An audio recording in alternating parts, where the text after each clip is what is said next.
प्यारी साध संगत, जय जय नारायण नारायण नारायण इन ही धुन सां सत्संग की शुरुआत था कयूं। तव्हां सभिनी जो स्वागत आहे। चंड जो पावन ॾींहुं भी आहे। नए महीने की शुरुआत सुठी थे तो सॼो महीनो सुठो सुख सां गुज़रजंदो आहे।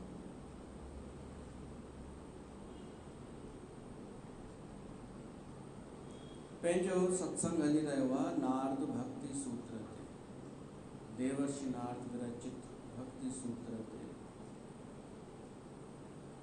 ऐं चंद्रमा भी आहे प्रेम जो प्रतीक। चंद्रमा सां सभिनि खां वधीक प्यार हूंदो अथव चकोर जो। कविन उन ते ॾाढियूं कविताऊं लिखियूं आहिनि। चकोर पखी चंद्रमा के हिक टक निहारींदो रहंदो आहे। उनखे उहो वणंदो आहे, केवल ॾिसणु वणंदो आहे। पोइ सभु भुलिजी वेंदो आहे। पोइ ॾाढियूं कहाणियूं, ॾाढियूं कथाऊं ठहियूं। हिकु दफ़े उन चकवे पखीअ खे सरोवर में चंद्रमा जो प्रतिबिंब नज़र आयो त उन में झोंक खणी ॾिनई कि मुंहिंजो प्रियतम अॼु धरतीअ ते हेठि लही आयो आहे, पर उन में हू ॿुधी मरी वियो। उन जी हिकु सुठी ॻाल्हि कवि चवंदा आहिनि कि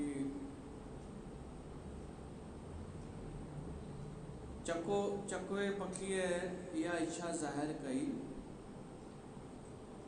कि मां चाहियां थो भली मां सड़ी वञा, भस्म थी वञा, पर मुंहिंजी हिकु इच्छा आहे कि मुंहिंजी भस्म भॻवान शिव खे चाढ़िजो।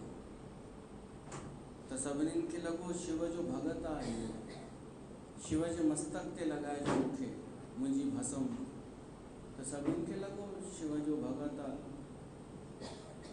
त हुननि खां पुछनि, एॾो तुंहिंजो शिव सां प्रेम? चई न, शिव जे मस्तक ते मुंहिंजी भस्म लॻंदी न, उन ई मस्तक ते चंद्रमा हूंदो आहे, मां उन सां मिली वेंदुमि। ऐं उहो शिव जे मस्तक ते चंद्रमा कहिड़ो हूंदो आहे? जेको अॼु आहे, चंड जो ॾींहुं, चंद्र दर्शन। त पंहिंजी चर्चा हली रही आहे नारद भक्ति सूत्र जे माध्यम सां प्रेम जी, भक्तिअ जी। उन बारे में असां ॿुधोसीं कि प्रेम छा आहे। एतिरो बि ॾुखियो न लॻे हा असांखे प्रेम खे सम्झणु, अगरि असां सही ट्रैक ते हुजूं हा त। असां सिंधी त शुरूअ खां ई प्रेम करण वारा ई सॾाइजंदा आहियूं। शुरूअ खां ई आदर भाव सत्कार, रहन सहन, अच वञ में। ही त अलाए किथां गुम थी वियो। मां हिकु ज़िम्मेदार ठहिराईंदो आहियां जलेबियुनि खे। जीअं चकवे जो प्रेम आहे न चंद्रमा सां, उनखे छॾींदो कोन, तीअं असां बि शायदि जलेबियुनि खे कोन छॾे सघंदासीं एॾो आसानीअ सां। हर ग़लतीअ लाइ उहा ई ज़िम्मेदार आहे, उहो पंथ ज़िम्मेदार आहिनि। ऑटोमेटिक अची वेंदो आहे, उन ते ई ध्यानु हली वेंदो आहे अलाए छो। का बि समस्या मां ॾिसंदो आहियां पंहिंजे सिंधी समाज में, सत्संग सां संबंधित गड़बड़ ॾिसंदो आहियां त जलेबियुनि ॾे ई ध्यानु वेंदो आहे कि उतां ई आई आहे। त हीअ बि समस्या उतां आई आहे। सिंधी मायुनि में ॾिसो, स्त्रीअ में हूअं ई प्रेम वधीक हूंदो आहे, हूअं ई भई लोकल हुजे भली मद्रासण हुजे, पर सिंधियुनि मायुनि में विशेष प्रेम भॻवान ॾिनो आहे। सिंध खां जेके आहियूं, भली ख़र्च न कनि पर प्रेम ॾाढो। तो किथां गुम थी वियो? कीअं उहो जेको संतनि जे लाइ प्रेम हो, टिकाणे में कथा सां प्रेम हो, पुटनि पोटनि सां प्रेम हो, नुंहरुनि सां हो, जेको बि अच वञ आहे, वो केॾां हुन में कॾहिं परिवर्तित थी वियो? चालाकीअ में, होशियारीअ में, ॾेखाव में, नाटक करण में, अहंकार में, स्टैंडरी ॿाहिरीं स्टैंडरी झाड़ण में कॾहिं परिवर्तित थी वियो? नुक़सान थी वियो ॾाढो वॾो। प्रेम निकिरी वियो, जलेबी ठही वई। स्त्रीअ खे पंहिंजो प्रेम बचाइणु खपे।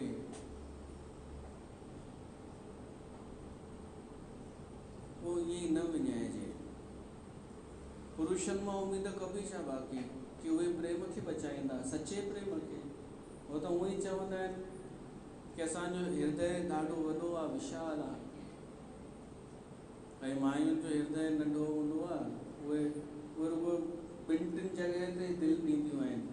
पतीअ खे, पुट खे, पीउ खे प्रेम उते कंदियूं आहिनि। चोथो प्रेम ई खणी जोड़ियो बसि। पर पुरुष त केॾनि वीचारो केॾनि खे संभालींदो आहे। इहो व्हाट्सएप ते जोक आयो, वो लिखियल हो, पुरुष ज़ाल खे, हुनजी भेण खे, पाड़े वारीअ खे, हुनजी साहेड़ीअ खे, अलाए घणनि खे प्रेम ॾींदो आहे। हुनजो हृदय विशाल हूंदो आहे, त उन्हनि मां उमेद रखंदा कि उहे प्रेम जी रक्षा कंदा। मायूं अगरि छॾे ॾींदियूं ऐं चालाक ठही वेंदियूं, एटीट्यूड में अची वेंदियूं, त प्रेम बचंदो, प्रेम लुप्त थी वेंदो, गुप्त थी वेंदो। त मुंहिंजे मन में वीचार आयो कि भक्ति सूत्र ते अॻिते वधण खां पहिरीं थोरो इन समस्याउनि ते ॻाल्हायो वञे। कल्ह ॿुधोसीं रामचरितमानस जी चौपाई कि हरि व्यापक सर्वत्र समाना, प्रेम ते प्रगट होई मैं जाना। परमात्मा प्रेम ते प्रगट थींदो आहे। एतिरो त ठीकु आहे, पर प्रेम कीअं प्रगट थींदो आहे उन ते ॻाल्हाइणु ज़रूरी आहे। प्रेम कीअं प्रगट थींदो आहे? प्रेम आहे किथे, बचो किथे आहे? इनखे माण्हुनि खे महत्व किथे रहियो आहे कि प्रेम वॾी शइ आहे, दिलि जी आवाज़ ॿुधणु वॾी ॻाल्हि आहे, इहो किथे मञियो वेंदो आहे? त उहो वंचित थी वेंदो आहे भॻवान जे प्रेम सां। जंहिंजे मन में प्रेम ई प्रगट कोन थियो, त परमात्मा किथां प्रगट थींदो? उहो त रूखो सूखो रेगिस्तान, जिते तपत केवल हूंदी आहे, न कोई गुल न हरियाली। त प्रेम प्रगट थिए अॼु चंड जे ॾींहं ते, इहा असां कोशिश कयूं। प्रेम वॾी शइ आहे। त प्रेम गुम थी वियो आहे, उहो निकिरे, उन ते अॼु सत्संग कंदासीं। समस्या जेका उत्पन्न कई आहे जलेबिन कि तू किसी से कम नहीं है, छुटो प्रेम। कंहिंखे चयो वञे तू किसी से कम नहीं है, त प्रेम किथां कंदी उहा? छुटो न प्रेम। त जलेबियुनि खे जिम्मेदार सही था ठहरायूं न असां। तू खुदि निराकार है, तू ब्रह्म स्वरूप है। वो माई सम्झी कोन छा चई, मां केरु आहियां, पर एतिरो सम्झी वई कि मूंखे एटीट्यूड ॾेखारिणो आहे। हाणे मां ॿियनि खां अलॻि आहियां, इहो कुझु सम्झी आहियां एतिरो। त प्रेम त गुम थी वियो हिन नकली ज़िंदगीअ में। हुनजो पंहिंजो त जीवन ख़राबु कयईं, अलाए घणनि ॿियनि जो बि जीवन ख़राबु कयो हिकु जलेबीअ। छो त ॿियनि खे लॻंदो आहे शायदि समाज हाणे इदाई पियो थो वञे, हाणे असांखे इहो ठहिणो आहे शायदि। त वॾो नुक़सानु थियो आहे जो प्रेम गुम थी वियो।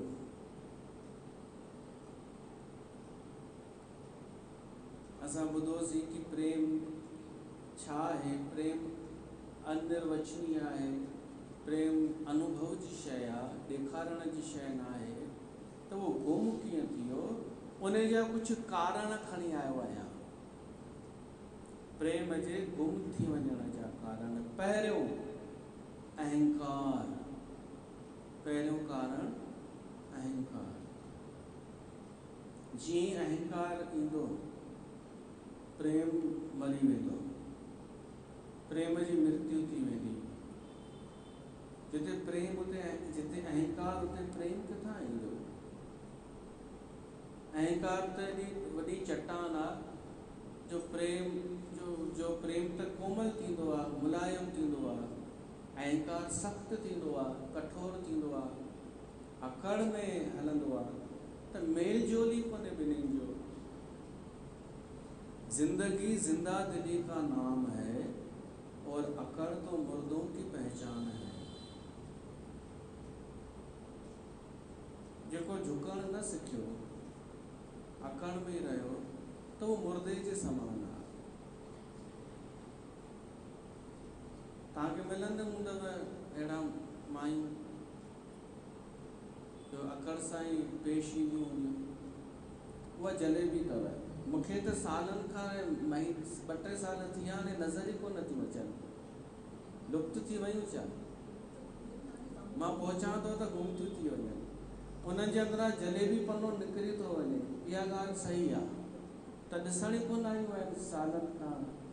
छो त मां त ॻोल्हियां पियो थो न, त अगरि का चेष्टा कंदी बि आहे न ही जलेबी ठाहिण जी, त मां बसि निहारींदो आहियां त मां इंसान ठही वेंदी आहे, नॉर्मल ठही वेंदी आहे। त इन करे मूंखे सालनि खां दर्शन ई न थियो आहे जलेबियुनि जो। त तव्हांखे त मिलंदियूं हूंदियूं, सोचींदियूं हूंदियूं हिननि चरनि खे कहिड़ी ख़बर आहे, हिननि खे थोरो रोब झाड़िया, त पर तव्हांखे मुंहिंजी यादि ईंदी हूंदी वरी उनजो ॾिसी करे चेष्टाऊं न। अहंकार ॾाढो सूक्ष्म थींदो अथव, शायदि तव्हांखे बि ख़बर न पए। स्थूल अहंकार त थींदो ई आहे, मैं तो ऐसी, पर सूक्ष्म वरी ईअं थींदो आहे सुठाईअ जो अहंकार। अर्जुन जेॾी महिल चए थो कि मां पितामह भीष्म खे न मारींदुमि, ही मुंहिंजा गुरु द्रोणाचार्य, हिननि खे मां न मारींदुमि, त लॻे त सुठो फ़ैसिलो थो, पर हिन में छा अहंकार कान्हे छा? कि मां सोचे वरितो आहे, मूं निर्णय करे छॾियो आहे ऐं मुंहिंजो निर्णय अटल आहे, त बसि न त न, तो अहंकार न आहे त ॿियो छा आहे? कोई माण्हू कंहिं माण्हू खे कोई चांहि जी सलाह करे ऐं हू चए न मां चांहि न पीअंदो आहियां, हू चए अॼु खणी पी, ही चए न मां छॾे ॾिनी आहे, छॾी त मतिलबु छॾी, त इहो अहंकार न आहे त ॿियो छा आहे? सूक्ष्म अहंकार। पर हू सम्झंदो कि मां ॾाढो सुठो पियो थो पेश अचां, मां ॾाढो सुठो पियो थो कयां, इहे सूक्ष्म अहंकार आहिनि नंढा नंढा। निर्णय तुंहिंजो ख़ुदि जो, तो साम्हूं वारे खां पुछियो बि कोन, निर्णय भली सुठो कई या महान कई संकल्प, पर अहंकार सां ई कई न, अगरि ॿिए जी रज़ामंदी न आहे त। इन खे चइबो आहे अहंकार। उन सूक्ष्म अहंकार में प्रेम प्रकट कोन थींदो आहे, बल्कि उहे सद्गुण बि दोष थी वेंदा आहिनि, सुठा गुण बि अहंकार सां मिश्रित थी करे दोष थी वेंदा आहिनि।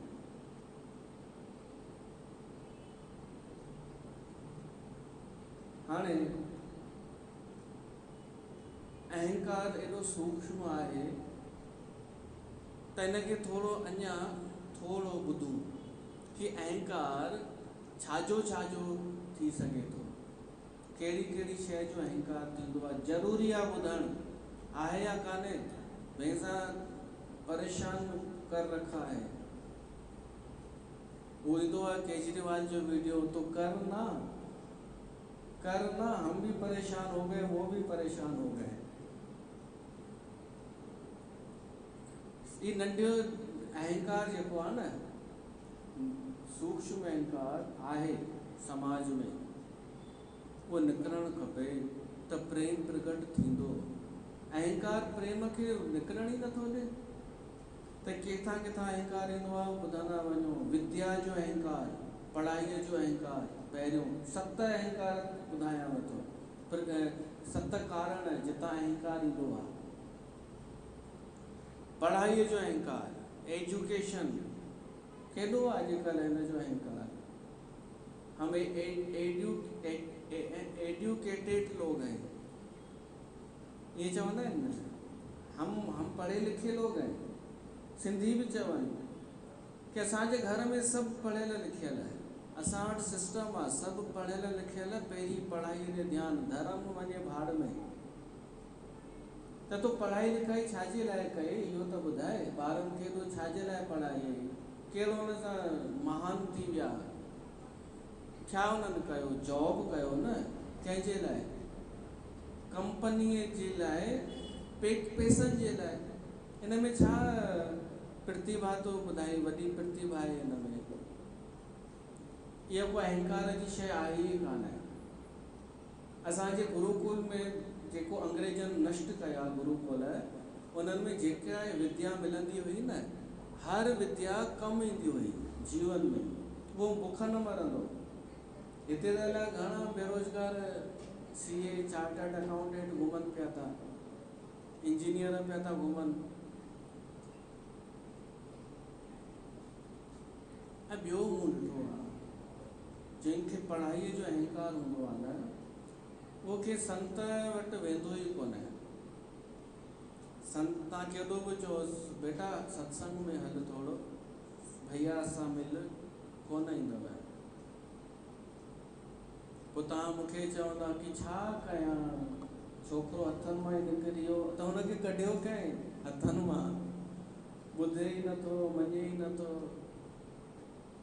तव्हां चओ त सही था, पर हाणे ॿार मञनि ई नथा असांजी कंहिंजी, न सिंधी था ॻाल्हाइनि, न सत्संग खे कुझु सम्झनि था। मान लो वो अची भी वञे सत्संग में, एडुकेटेड, पढ़ियल लिखियल, तब भी वो ॿुधंदो, वो झुकंदो कोन। वो सत्संग के अहंकार सां ई श्रवण कंदो ऐं विच विच में मजाक बि उॾाईंदो ऐं श्रोताउनि ॾे निहारे खिलंदो बि। मतिलबु दास थी करे कोन ईंदो। जीअं ॿियनि खे श्रद्धावान खे लॻंदो आहे कि व्यास गद्दीअ जे अॻियां, गुरूअ जे अॻियां झुकणु खपे, उहो उन में न हूंदो। ऐं मान लो हुजे भी, झुकी भी वञे, तॾहिं बि हिकु ॿी बीमारी रहिजी वेंदी। हू चवंदो हिनखे त ख़बर आहे, सुठो आहे भाई साहब खे, पर इन खां वधीक मूंखे बि ख़बर आहे, या वधीक न त मूंखे बि ख़बर आहे। हू पाण खे हेठि कंदो ई कोन। या पढ़ियल लिखियलनि जी बीमारी आहे। त उते प्रेम किथां प्रकट थींदो? भॻवान सां प्रेम जी ॻाल्हि थो कयां, भीतर में प्रेम किथां? उनजो प्रेम भी एडुकेटेड हूंदो। हू किथे प्रेम कंदो बि त उहो पढ़ियल लिखियल प्रेम ई हूंदो, गणित वारो, हिसाब किताब वारो प्रेम, हृदय वारो थोड़ी हूंदो कि सभु कमला वांगुरु सभु लुटा दिया। कमला छा लुटायो अथई? तव्हां हाणे सोचींदा, अरे सभु हिन छॾे ॾिनो। त पढ़ाईअ जो अहंकार इहो थींदो आहे, विद्या जो अहंकार। ऐं असांजी विद्या चई, भारत जी गुरुकुल जी विद्या विनय सेखारींदी आहे। विद्या सा विनयन्ते, जेका विनय निवृत सेखारे, उहा ई आहे असली विद्या। ॿियो स्त्रोत अथव अहंकार जो, तपस्या ऐं वैराग जो अहंकार। कोई माण्हू तपस्या करे, माना कष्ट सहन करे, कष्ट सहन करे भी घर के वो संभाले रखे, माना जिम्मेदारी निभाए, कष्ट पूर्वक जिम्मेदारी निभाए, तो उनके अहंकार थींदो, सूक्ष्म अहंकार, जेको प्रेम के प्रगट न करण दे कि मां हेतरी तपस्या कई आहे, हेतिरो बर्दाश्त कयो आहे, हेतिरियूं उलझनूं हली हली करे मां हिते पहुती आहियां अॼु, उनजो रहिजी वेंदो आहे। ऐं वैराग जो भी अहंकार अॼुकल्ह हली रहियो आहे। माण्हुनि खे थोरो ई दुख थिए, पोइ जलेबियुनि जो उन्हनि खे संग मिले, पोइ दुखी थी वेनि, वार खोले करे, खोले न, थोड़ा थोड़ा खोले न, ऐं बूथ सुॼाए करे, पोइ उनखे मोहर ठपो लॻाइनि कि हिनखे वैराग आहे, इसका निश्चय पक्का है। भई बूथ सुॼाई त निश्चय पक्को आहे हिनजो।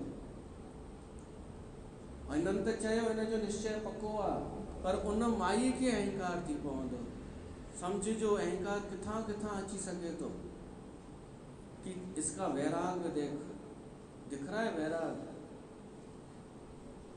ॿिए बि चवंदियूं, हाँ हाँ दिख रहा है, क्यों रेखा ॾिसण कंहिंखे कुझु कोन पियो थो अचे, हिते सभु अलाए छा पिया था कनि।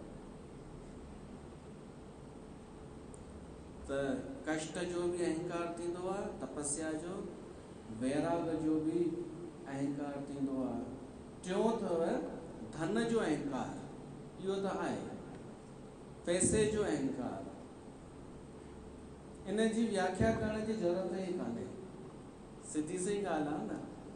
पैसे, इतना पैसा, अरे भाई मां चवंदो आहियां ख़र्च कयो त तव्हांखे शाबस आहे, पर जमा कयो उन जो अहंकार।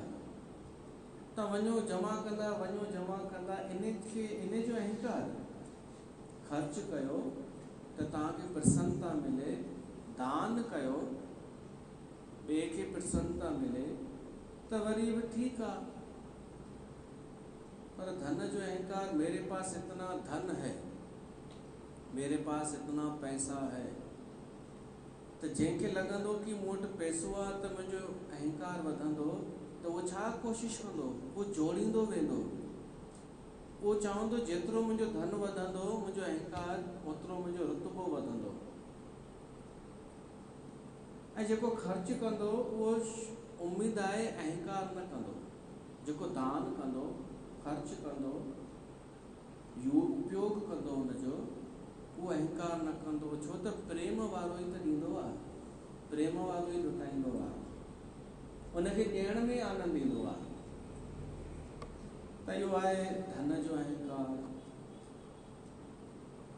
भगत हिकु थींदी अथव भक्त मणि, जंहिंखे भक्ति रूपी मणि मिली वञे न, उनखां पारस मणि बि छॾाइजी वेंदी आहे।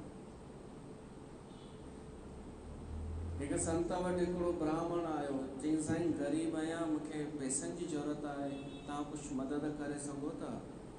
त संत चईंसि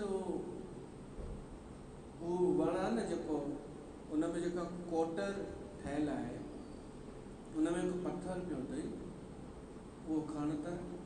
उन खई चईंसि इहो अथई पारस पथर, वञ तूं सोन खे, लोह खे सोन ठाहे वञी वापसि रखी छॾिजां। हू ख़ुशि थी वियो, पर दिलि में वीचार कयईं कि संत पाण त ईअं झोपड़ीअ में पियो थो रहे, पारस जहिड़ी शइ हू उपयोग में नथो आणे, त ज़रूरु इनखे इन खां वॾी का शइ मिली हूंदी। त पुछईंसि तव्हांखे इन खां मथे कुझु मिलियो आहे छा? चईंसि हा। चईंसि पारस खां मथे? चईंसि हा, इहा पारस मणि, हू आहे भक्ति मणि। ही त पारस आहे, पारस सम्झंदा आहियो छा? चवंदा आहियूं न किलो, अधु किलो ऐं पाव, हिन जो रस त पाव भर आहे, पाव, हिकु पाव जो त रस आहे, हीअ पारस। असांजी भक्तीअ जो रस त कई गुना वधीक आहे। त प्रेम वारो धन खे महत्व ई कोन ॾींदो आहे। ॿियो ॿुधो, तव्हांजे कम जो रूप जो अहंकार, सुंदरता जो अहंकार। ॾिसो, हिकु थींदा आहिनि सहज सुंदर, बिना मेकअप जे सुंदर। चंड जी चांडोकी, चंड त मूं घणेई ॾिठा, पर तो जहिड़ी चांडोकी कोन ॾिठी, चांदनी। सहज जे लाइ ही कविताऊं आहिनि। उनखे एॾो अहंकार न हूंदो आहे। अहंकार वरी उनखे ॾिठो आहे असां जेका मेकअप कराए सुंदर थी आहे। ईअं सही आहे न? जेका मेकअप करे ॿाहिरां टिप टॉप थी करे, उनखे वरी ज़्यादा ई अहंकार, रूप जो अहंकार। 4 दिन की चांदनी,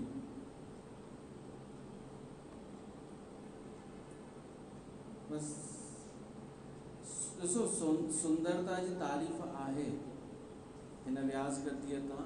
ये पुछे पई कल्ह छा पिया चओ, सुंदर सौंदर्य सौंदर्य, तारीफ़ ई तारीफ़ पिया कयो, कुछ समझ में ही न पियो अचे। सुंदरता, अरे तारीफ करूं क्या उसकी जिसने तुम सबको बनाया। एक व्हाट्सएप ते मैसेज आयो कि एक स्त्री जॾहिं मुस्कुराईंदी आहे, खिलंदी आहे त ॾाढी सुंदर लॻंदी आहे। त मां भॻवान खे प्रार्थना थो कयां सभई स्त्रियूं ख़ुशि हुजनि, मुस्कुराईंदियूं रहनि, सुंदर लॻनि, त हिन संसार जे पुरुषनि खे जीअण जी इच्छा थिए, त ऐं कर्म करण जी इच्छा थिए, संसार हलंदो रहे। माईअ जो वॾो रोल आहे, छाजे करे? प्रेम जे करे, उनजी प्रेम जी शक्तिअ जे करे। उहा प्रेम जी शक्ति लुप्त पे थी थिए, गुम पे थी थिए, दॿिजे पे थी। हिननि ॻाल्हियुनि जे करे जेके शायदि तव्हांखे अलाए वणनि थियूं अलाए नथियूं वणनि, जेके मां ॿुधायां पियो थो, कंहिंखे वणंदियूं आहिनि इहे ॻाल्हियूं? लिकियल बीमारियूं वणंदियूं आहिनि छा कंहिंखे? ॾाढियूं मायूं चवनि मां डॉक्टर वटि वेंदसि ई कोन, उहो का बीमारी कढे त। कंहिंखे चओ भाई तुंहिंजी अखि फड़कई थी, चेकअप कराए, चए न उहो वरी कुझु कढी अचे त बीमारी, ऐं त कढे त सुठो न, निकिरे त ख़तमु थिए न सही टाइम ते। लिकाइण सां छा थींदो? त अगरि अहंकार रूपी बीमारी लिकल आहे त निकिरणु खपे न। तव्हांखे कहिड़ो सत्संग खपे बाक़ी कि तू कितनी अच्छी है, तू कितनी भोली है। हिकु सत्संग कयोसीं असां त प्रसंग कुझु अहिड़ो निकितो, लेडीज़ वेठियूं हुयूं सभु, ऐं भूमिका इहा ठाही वञि कि ये सत्संग अच्छा करते हैं, बढ़िया करते हैं। त यंग भी छोकिरियूं ऐं जवान ऐं शादीशुदा बि। त प्रसंग ई अहिड़ो, हिननि जा माइट हुआ उहे, प्रसंग ई अहिड़ो हो त मां इहो चयो कि स्त्रीअ खे पंहिंजो अहंकार छॾे पतीअ जी शेवा करणु खपे, उनजे आज्ञा में रहे, नौकराणी न, उनजी राणी थी करे रहे ऐं उनजे अनुसार हले। हाणे एतिरो जो मूं चयो, सभिनी जी शक्ल लही वई ऐं पुठियां ॻाल्हियूं थियण लॻियूं। हिकिड़ीअ त चई इनको सत्संग करना आता ही नहीं है, इसको एटीट्यूड है, इसको बहुत एटीट्यूड है। हाणे इहो चए केरु थो जंहिंखे एटीट्यूड आहे कि असांजो हिन अहंकार तोड़ण जी कोशिशि कई। असांखे एतिरो पैकेज आहे, असांखे जॉब आहे, त असां छो झुकूं घोट जे अॻियां? हिनखे ही सत्संग सुठो कोन कंदो आहे, त छा मां हुते हू करे अचां बटरिंग, तो कितनी अच्छी है, उनमें मूंखे कहिड़ो फ़ाइदो हुन सां? त इहे ॿुधो, जंहिंसां तव्हांजो बीमारियूं निकिरनि, मानसिक रोग निकिरनि, त पोइ कॾहिं कुझु कमु कराइबो आहे न कंस्ट्रक्शन जो, मान लो भित ते कुझु कलर कराइणो आहे त पहिरीं छीलींदो आहे उनखे पेंटर, पुराणी भित खे। अगरि प्रेम रूपी असांखे हू खपे त पुराणो ई हटाइणो पवंदो, पुराणी धारणा हटाइणी पवंदी। त अहंकार इहे अथव, रूप जो अहंकार, ॿियो बल ताक़त जो अहंकार। ताक़त माना शक्ति, पहुच, जान पहचान, उनजो अहंकार। उच्च कुल जो अहंकार, खानदान जो अहंकार, असां हिन खानदान जा आहियूं। ॿियो अथव लास्ट 7 नंबर, नौकरनि जो अहंकार, कि मुंहिंजे घर में हेतिरियूं मायूं आहिनि। इहो बि त आहे, मुंहिंजे घर में बासणनि वारी माई अलॻि, कपिड़नि वारी अलॻि, उहा नौकरानी आहे, मां महारानी आहियां, ऐं ॿुहारी जी अलॻि माई। नौकरों का अहंकार, नौकरीअ जो बि अहंकार थींदो आहे। या ईअं, अच्छा जेको नौकरी कंदो हुजे न, उहो वरी ॿुधाईंदव मुंहिंजे हेठां 45 माण्हू कमु कंदा आहिनि, उनजो अहंकार। सेवकनि जो अहंकार, कि मुंहिंजे हेठां एतिरा माण्हू आहिनि।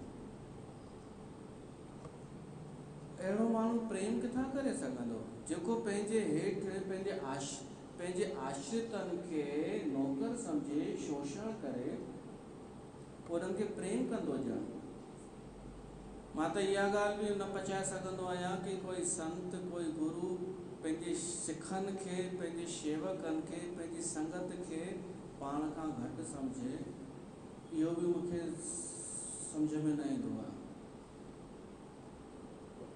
अरे संगत खे त तूं बराबरीअ जो प्रेम ॾे न।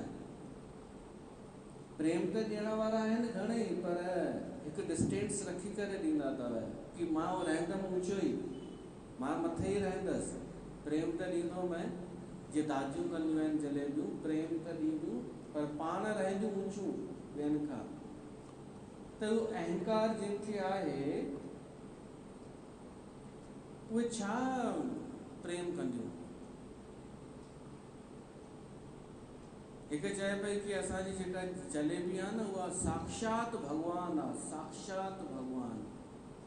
मूंखे डायरेक्ट कोन चई, डायरेक्ट चए त असां खोलियूं सभु किताब विताब सभु जेके जमा जानकारी हासिल कई आहे। हिकु ॿिए खे चई पोइ उन मूंखे चई कि मुंहिंजी ॾेराणी पई चए कि मुंहिंजी जेका भॻवान जी आहे न साक्षात भॻवानु अथई। त मां चयोमांसि मां उनखे ॾिठो आहे जंहिंजे नाले चए थी, सुंदर साड़ी पाईंदी आहे, मेकअप कंदी आहे, चमकंदी आहे। अहिड़े खे ॾिसी करे हिनखे भॻवान भाव प्रगट कीअं थी वियो? हुनजो अहंकार ॾिसी भॻवान भाव प्रगट कीअं थो थियनि? तव्हां ॿुधायो। कूड़ थियूं ॻाल्हाइनि न। त हिननि जे चक्कर में अचण वारो महामूर्ख भॻवान तोखे हिन में किथां नज़र आयो? जंहिंजी देहाशक्ति लॻी पई आहे, सिंगार में ध्यानु अथसि सॼो, पंहिंजी संपत्ति पे थी संभाले, चए थी मुंहिंजे बंगले में सत्संग न थींदो, उनखे उन में तोखे भॻवानु नज़र अची वियो। त मूं में केरु नज़र आई? बिच्छू।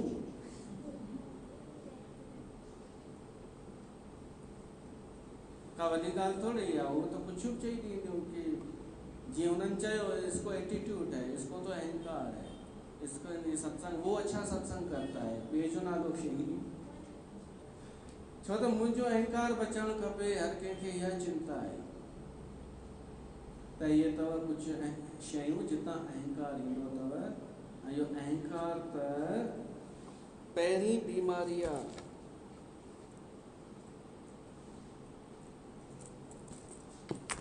प्रेम खे जेका ढके थी छॾे, प्रेम खे लिकाए थी छॾे, उहा पहिरीं इहा हिकु बीमारी आहे।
ऐं जेको अहंकार ॾेखारे उन लाइ हू भॼन सिधो सो हिसाब आहे। त समय आहे अॼु तव्हांखे प्रेम में जेका रुकावट पैदा करण वारी ॻाल्हि आहे उहा त आहे पहिरियों अहंकार। ॿियो सुभाणे ॿुधूं? हा सुभाणे हले न, अॼु हले ठीकु आहे। ॿियो ॿुधो, झूठ चल झूठी, कूड़, प्रेम में रुकावट, प्रेम खे लिकाए छॾे। न त प्रेम त सच ॻाल्हाईंदो आहे पंहिंजे प्रेमीअ सां, धोखे में न रखंदो आहे। सतीअ कूड़ ॻाल्हाई शिव सां, त उते बि त मूल में त अहंकार ई आहे। अहंकार खे बचाइण लाइ कूड़, या इम्प्रेस करण लाइ, ॾाढा माण्हू इम्प्रेस करण जे लाइ थोरो वधाए चढ़ाए ॿुधाईंदा आहिनि, पर भ्रम फैलण सां प्रेम खंडित थी वेंदो आहे, प्रेम गुम थी वेंदो आहे, प्रेम जो आनंद न मिलंदो आहे। असां कूड़ ॻाल्हाए करे भ्रम कंहिंजी कूड़ी तारीफ़ कयूं कि चांद तो मैंने बहुत देखे, चांदनी चांद से होती है सितारों से नहीं। ये कूड़ ॻाल्हाए करे कोई कंहिंखे ख़ुशि करे, सच्चाई न हुजे त इहो प्रेम आनंद न ॾींदो। त झूठ जेको आहे न, कूड़, उहो प्रेम खे रोकींदो आहे, सचे प्रेम खे प्रगट थियण में रुकावट पैदा कंदो आहे। ॿियो अथव क्रोध, क्रोध खां बचो, गुस्सो। हालांकि प्रेम में गुस्सो ईंदो आहे, पर उहो ईअं ई हूंदो आहे, आयो ऐं वयो। गोपियुनि बि ॾाढो क्रोध कयो कृष्ण ते, पर वरी नॉर्मल थी वियूं। पर तॾहिं बि जेॾी महिल क्रोध हूंदो आहे ओॾी महिल प्रेम किथे हूंदो आहे। जेतिरी देरि क्रोध में हूंदो आहे माण्हू, ओॾी महिल कंहिं मोरारी बापूअ खां पुछो कि मूंखे क्रोध ॾाढो ईंदो आहे, मां कीअं बचां इन बीमारीअ खां। चएसि हिकु कमु कर, जेॾी महिल गुस्सो अचई, जंहिं ते गुस्सो अचई उनखे तूं 100 रुपया ॾे। जेतिरा दफ़ा गुस्सो करी 100 रुपया ॾींदो वञ। त हुन चई न साईं, ॾाढा पैसा हली वेंदा हिन में। त चएसि हिकु ॿियो तरीक़ो अथई, जेॾी महिल गुस्सो अचई पंहिंजो पाण खे चमाट हण,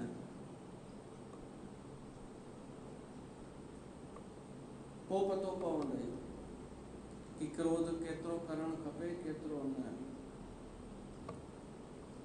क्रोध पर प्रेम खे दबाए छॾींदो आहे, लिकाए छॾींदो आहे। छो त क्रोध में माण्हूअ लाइ छा ॻाल्हाए करे ऐं प्रेम पंहिंजो ई विञाए छॾींदो आहे, ऐं जेको हुनखे प्रेम मिलणो हो उहो बि रुकिजी वेंदो आहे। रामचरितमानस में मोरारी बापू व्याख्या कंदो आहे कि जॾहिं भॻवानु राम धनुष टोड़ियईं त परशुराम आयो ऐं फुल क्रोध में भरियल, ॾाढो क्रोध में, ऐं राम भॻवानु निवृत में। क्रोध में माण्हूअ खे होश न हूंदो आहे, ऐं जंहिंखे होश हूंदो आहे उहो क्रोध में पोइ न हूंदो आहे। त हू वञी क्रोध कंदो ऐं भॻवानु राम निवृत सां जवाबु ॾींदो वञे। पोइ जेॾी महिल हुन सुञातई परशुराम कि त भॻवानु आहे, त पोइ हुनजो क्रोध शांत थी वियो। इन जो मतिलबु इहो कि क्रोध में भॻवान भी पहचान में न ईंदो आहे। जेॾी महिल असां क्रोध में भरियल हूंदा आहियूं ओॾी महिल भॻवान भी साम्हूं हुजे त असां पहचाने कोन सघंदा आहियूं। जॾहिं क्रोध हटी वेंदो आहे पोइ सुञाणे सघंदा आहियूं त क्रोध अहिड़ो आहे। ॿियो ॿुधो, हाणे क्रोध में हिकु उपाय इहो अथव, मां सलाह ॾियांव कि तव्हांखे पंहिंजी ॻाल्हि रखणी आहे, भली साम्हूं वारो ग़लति आहे, ख़राबु आहे, अनीतिअ सां थो हले, त बि शांतीअ सां ऐं धैर्य सां ॻाल्हि ठही वेंदी अथव, क्रोध सां बिगड़ी वेंदी अथव। इहो करे ॾिसिजो। क्रोध में उहो बि घटि आहे छा पोइ वरी त शांतीअ सां ॻाल्हाईंदा, धैर्य सां कि भाई तूं ॻाल्हि त ॿुध, हीअं हीअं ॻाल्हि आहे, इन लाइ खपे धैर्य ॾाढो, धीरज त खपे वाक़ई। केरु रखे अॼु जे ज़माने में, पर अगरि धैर्य रखणु जेको सिखी वियो न ऐं शांतीअ सां पंहिंजी ॻाल्हि रखणु सिखी वियो, उन सां सभु प्रेम कंदा ऐं पोइ उनखे बि प्रेम प्रगट थींदो। त क्रोध प्रेम जो दुश्मन आहे, प्रेम खे लिकाए छॾींदो आहे। ॿियो अथव नैतिकता, प्रेम जी दुश्मन न रोकणु। जेका नैतिकता सोचींदा आहियो न कि माण्हू छा चवंदा, हीअं सही आहे या हीअं कयां, इहो जेको तव्हां सही ग़लति सोचींदा आहियो न, उहो तव्हां धर्म जे हिसाब सां कोन सोचींदा आहियो कि मुंहिंजो हृदय छा थो चए, तव्हां सोचींदा आहियो माण्हुनि जे हिसाब सां छा सही आहे। इहा नैतिकता तव्हांखे कॾहिं प्रेम प्रगट करण ई कोन ॾींदी। नैतिकता जो बोध कि समाज में कहिड़ी शइ खे सुठो मञियो वेंदो आहे, मां उहो कयां, त प्रेम किथां प्रगट थींदो? इन में हृदय त थियो ई कोन।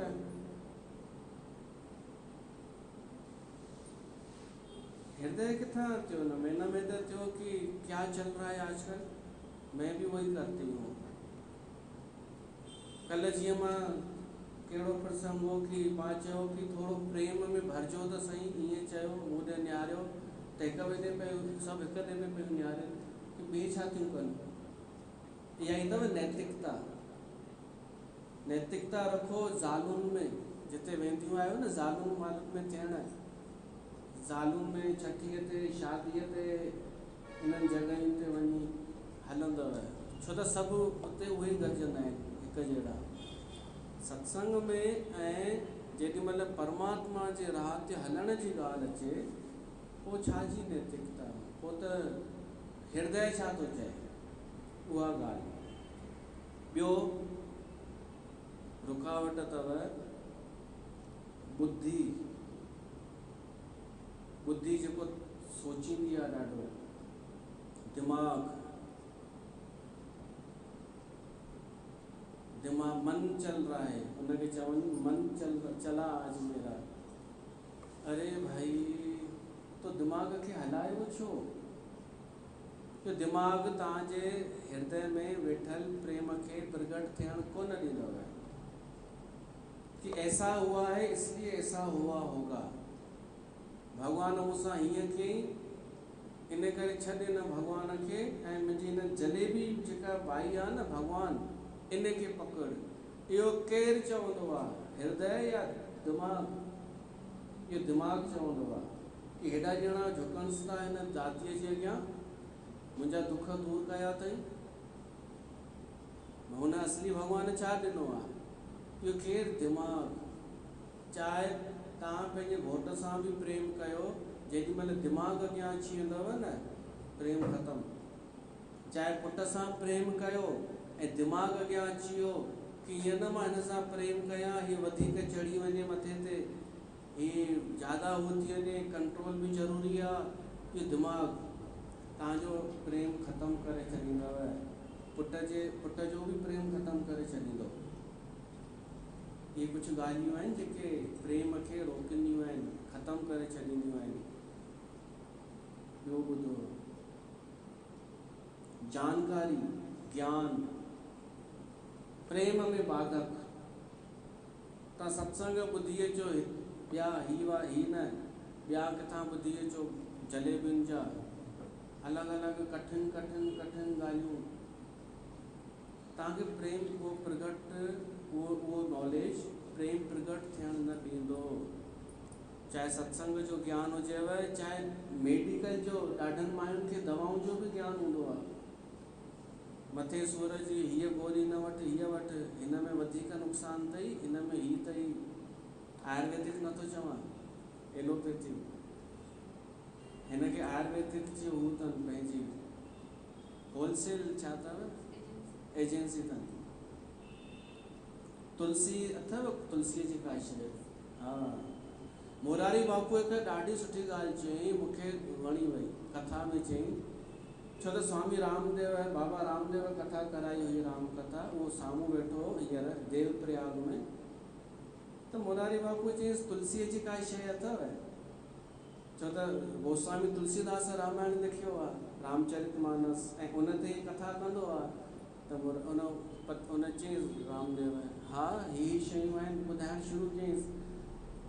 त मोरारी बापूअ चयईं मां साबुण इस्तेमालु कंदो आहियां तुलसीअ जो, पर मूंखे तुलसी नाले जो कोई ज़हर बि पीआरे न त बि मां पी वेंदुमि। इहो मोरारी बापू चयईं। चई मूंखे तुलसी मूंखे पंहिंजी पई लॻे, ऐं मूंखे ॾाढी ख़ुशी थी कि अगरि हिनखे तुलसी नाले सां एॾो प्यार आहे त मूंसां बि ज़रूरु प्यारु कंदो, कॾहिं मिलांसि त। कथाऊं त मां हुनजी ॿुधियूं आहिनि, पर पोइ हितां लंघे मां हितां लंघे वञा, ईअं थिया आहिनि आम्हूं। हर कथा में मां वेठो आहियांसि श्रोता थी, उनजी नज़र मूं ते पई आहे, पर ॻाल्हाइणु न थियो आहे। त आयुर्वेदिक जी ॻाल्हि नथो कयां, एलोपैथी जो ॾाढनि खे ज्ञान हूंदो आहे, ॿुधाइणु शुरू कंदव, अरे हिन जो त ही उहो सही ॿुधाईंदियूं, पर अहंकार ऐं उन नॉलेज जे करे उन्हनि जे हृदय मां प्रेम ख़तमु थी वेंदो आहे। त जेको बि नॉलेज आहे, चाहे दवाउनि जो, चाहे इहो सत्संग जो, ज्ञान जो नॉलेज, या भूगोल जो नॉलेज, या देशनि जो, या ॾाढनि खे सॼे शहर जो नॉलेज हूंदो आहे कि शहर में घणा माण्हू रहंदा आहिनि, घणा परिवार आहिनि, उन जूं सरनेमूं, उनजा मिट माइट सभु यादि आहिनि।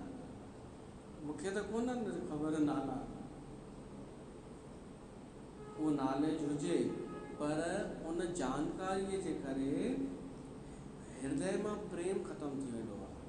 त सावधान रहिजो, इहे शयूं असांजे प्रेम खे ख़तमु कंदियूं आहिनि। अञा बि आहे, ॿुधंदा वञो। ॾिसो, जानकारी भॻवान खे प्राप्त करण में सहायक हुजे त सुठी आहे, पर भॻवान खां दूर करे त सुठी कान्हे।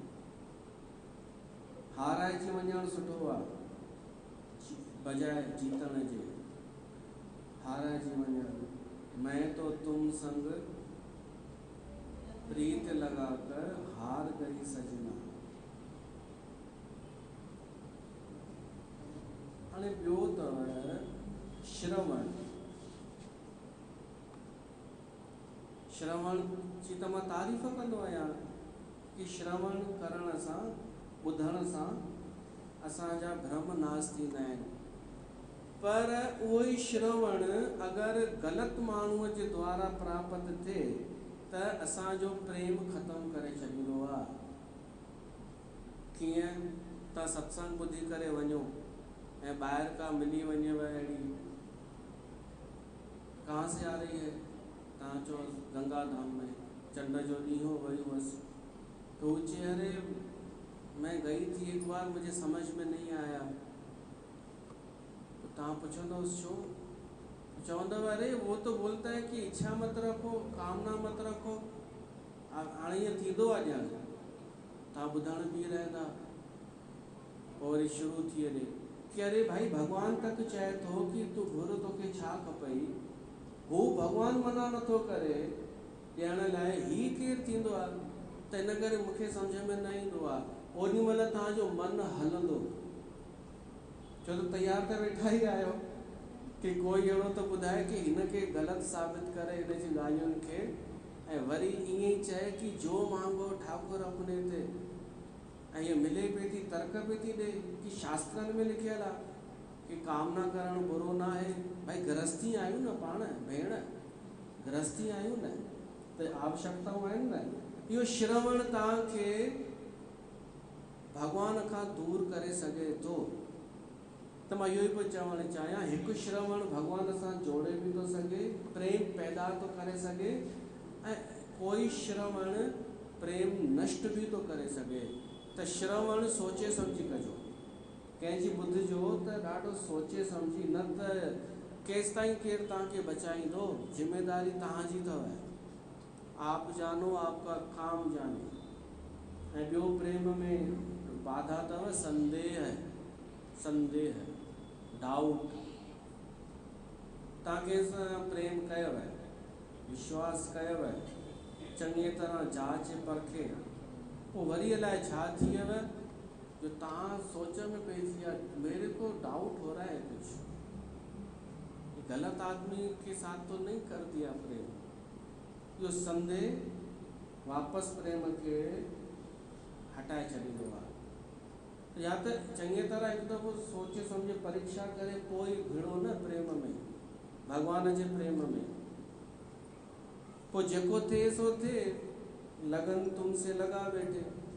उन में पोइ संदेह वरी छा जो? दुख आयो त दुख ईंदो त डाउट पैदा कंदा तव्हां, मैं दुख क्यों आया, मैं सोच रही थी, गलत जगह पे तो नहीं जुड़ गई। इहो डाउट तव्हांखे सचो प्रेम करण कोन ॾींदो। त इहे कुझु ॻाल्हियूं आहिनि। भॼन नथो ॻायां, ॿिए बि ॻाल्हियूं आहिनि, ॿुधो उहे बि ॿुधी वठो।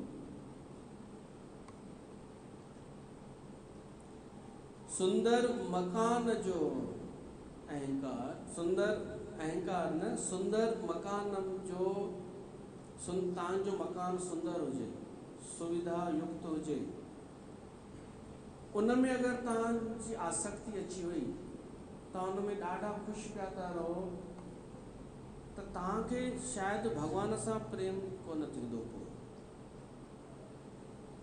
तव्हांजो सुंदर मकान सुविधा युक्त हुजे, अहंकार नथो चवां, अहंकार त न हूंदो, पर उन में आनंद वठंदे वठंदे तव्हांखे उन सां ई प्रेम थी वेंदो, पोइ भॻवान सां न। त सुंदर गेह बि बाधक आहे प्रेम प्रगट करण में, ऐं सुंदर देह बि, पंहिंजो जेको शरीर आहे इनखे जेॾी महिल तव्हां सिंगारियो, ड्रेस व्रेस कपिड़ा सुठा पाए करे, वार स्ट्रेट कराए, उहो आई कोन्हे छा? चंड ॾींहुं बि कोन आई आहे। तव्हां सम्झी विया न? त जेॾी महिल का स्त्री पंहिंजी पाण खे सिंगारण में पूरी हुजे, उहा परमात्मा सां किथां प्रेम कंदी? उहा त ॿी ॻाल्हि आहे, सजना है मुझे सजना के लिए, पर ही कहिड़ो पियो तूं भॻवान जे लाइ सजन। त गेह बि घर ऐं देह बि असांखे परमात्मा जे प्रेम खां दूर करे सघे थी। ऐं हिकु ॿी आहे ॻाल्हि ॿुधायां, हिकु जोड़ींदो पियो थो वञा, ॿुधाईंदो पियो थो वञा कि बसि एक और लास्ट, उहा अथव भय। हाणे भय प्रेम खे पैदा भी कंदो आहे, पर प्रेम खे नाश भी कंदो आहे। भय बिन होए नहीं प्रीति, नानक जिन मन भव तिना मन भाव। त इहा आहे शुरूआती अवस्था। शुरूअ में जेसि ताईं डपु न ईंदो न, माण्हू भॻवान जे तरफ़ कोन भॼंदो। थोरो ई भय आयो त भॻवान वटि भॼंदो, पर जॾहिं प्रेम पको थी वेंदो न, पोइ भय वरी छाजो? पोइ त भॻवान सां तूं करे ॻाल्हाइबो। पोइ भय पोइ न रहणु खपे। अगरि पोइ भय आहे त प्रेम किथे आयो? हुजत त आहे ई कोन। पोइ जंहिंसां भय हूंदो उन सां प्रेम थींदो आहे छा? त भय बि बाधक आहे। भय खे अचणु न ॾिजो परमात्मा जे प्रेम में या कंहिंसां बि प्रेम में, कि ऐसा न हो जाए, कि ये न हो जाए, हू न थी वञे, ही न थी, आशंका भय हटाए छॾिजे। बाधक आहे प्रेम खे प्रगट करण में। तव्हां बि सोचींदा किथां खणी आयो आहे? तव्हां त छॾियो, कोई ॿियो बि अस्तित्व में सोचींदो हूंदो कि ईअं न कि सच में प्रेम प्रगट थी वञे हिते हिन गंगाधाम दरबार में। ही बुराइयूं कढंदो पियो थो वञे, कलयुग सोचे सघे थो। एक और लास्ट पक्का वंस मोर, उहा आहे रीति रवाज। प्रेम में बाधक कि असां त हीअं ॿुधो आहे, असां त हेॾा साल थिया आहिनि, असां त हीअं ॿुधंदा आया आहियूं। माना कंहिंखे असांजी व्यास गतिअ जूं ॻाल्हियूं ॿुधी करे प्रेम प्रगट थिए, पर हिकदमि चए थी पर ईअं असां ॿुधो त कोन्हे कॾहिं कि ईअं थींदो आहे। त रीति रिवाजनि खे बि जेको पकड़े वेठो आहे न, उहो बि प्रेम प्रगट कोन पियो थो करे।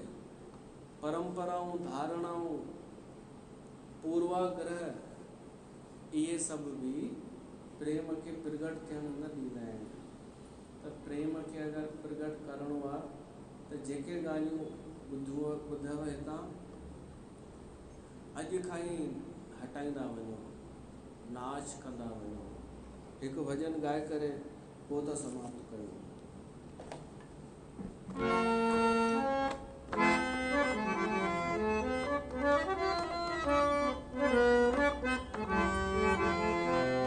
प्रभु प्रेम जी थो अर्जी है, प्रभु प्रेम जी थो अर्जी या प्रेम सां, हूअं त ॿी तार वॼे हिन में, पर प्रेम हृदय में आयो कि हीअ वॼणु खपे। छो त असांजा पिता साहिब ॻाईंदा हुआ, असांजा बाबा तबलो वॼाईंदा हुआ, त उहे झमट वॼाईंदा हुआ। तॾहिं चवांसि थो छॾ रीति इन्हनि खे, माण्हुनि खे छॾ, जेको हृदय मां अचे उहो वॼाए। प्रभु प्रेम जी थो अर्जी अॻाए, प्रभु प्रेम जी थो अर्जी अॻाए। उते देर नाहे न अंधेर आहे, उते देर नाहे न अंधेर आहे। प्रभु प्रेम जी थो अर्जी अॻाए, प्रेम जी थो ला ला ला ला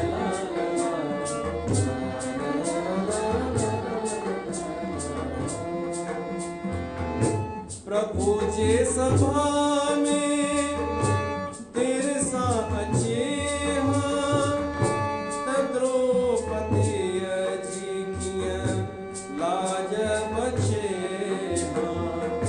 प्रभु जे सभा में देर सां अचे हां, त द्रौपदीअ जी कीअं लाज बचे हां। ॾिसे को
ते